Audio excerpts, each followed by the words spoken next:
जीवन में देह एक बड़ा साधन है, पर केवल देह ही जीवन नहीं है। इसके मरने से जीवन नहीं मर जाता।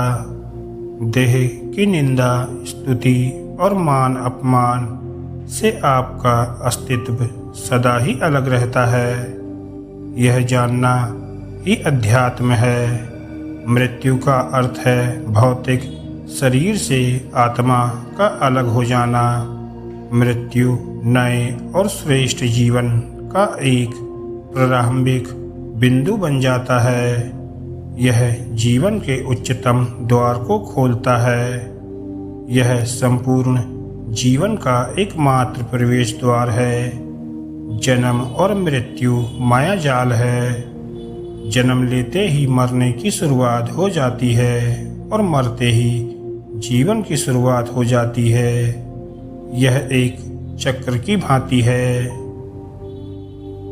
जन्म और मृत्यु इस संसार के मंच पर प्रवेश करने और बाहर जाने का द्वार मात्र है।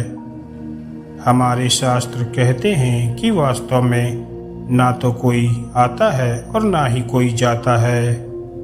केवल ब्रह्मा और अनंत का ही अस्तित्व होता है। जैसे आप एक घर से दूसरे घर में प्रवेश करते हैं, ठीक वैसे ही आत्मा अनुभव प्राप्त करने के लिए एक शरीर से दूसरे शरीर में प्रवेश करती है। जैसे मनुष्य पुराने कपड़े छोड़कर नए कपड़े पहनता है, बिल्कुल वैसे ही आत्मा पुराने शरीर को छोड़कर नया शरीर धारण करती है। मृत्यु जीवन का अंत नहीं है। जीवन कभी न समाप्त होने वाली प्रक्रिया है। यह निरंतर चलती ही रहती है। मृत्यु एक आवश्यक घटना है जिसका अनुभव हर आत्मा को भविष्य में विकास करने के लिए करना है। इसे जो विवेकी मनुष्य समझ लेता है वह मृत्यु से नहीं डरता। मृत्यु केवल भौतिक शरीर की होती है जो 5 तत्वों से बना है। मृत्यु पश्चात आत्मा को कैसे मार सकती है जो समय, स्थान और कर्म से परे है। अगर आप जन्म और मृत्यु के चक्र से मुक्ति पाना चाहते हैं तो आपको शरीर विहीन होना होगा। शरीर हमारे कर्मों का परिणाम है। अपना कोई भी कार्य फल की उम्मीद किए बिना ही करना चाहिए। अगर आप स्वयं को राग, द्वेष या पसंद और नापसंद से मुक्त कर लेते हैं तो आप अपने आप को कर्म से भी मुक्त कर लेंगे।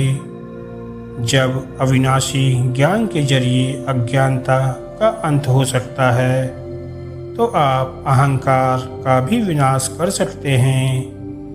जिसने भी उस अमर आत्मा का अनुभव कर लिया जो सभी ध्वनि, दृश्य, स्वाद और स्पर्श से परे है, जो निराकार है और निर्गुण है, जो प्रकृति से परे है, जो 5 तत्वों से परे है, जो अनंत और अपरिवर्तनीय है, उसने स्वयं को मृत्यु के मुंह से सदा सर्वदा के लिए मुक्त कर लिया है। अगर शरीर में आत्मा ना हो तो वह शरीर मृत शरीर है और इसे प्राकृतिक मृत्यु कहती है। मृत्यु जीवन का अंत नहीं है।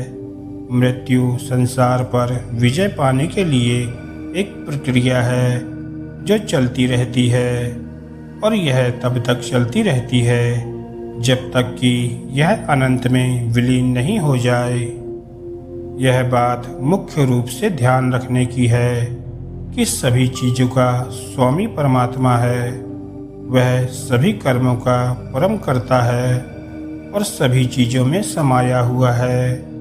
वह सभी जगह व्याप्त है, कण कण में है।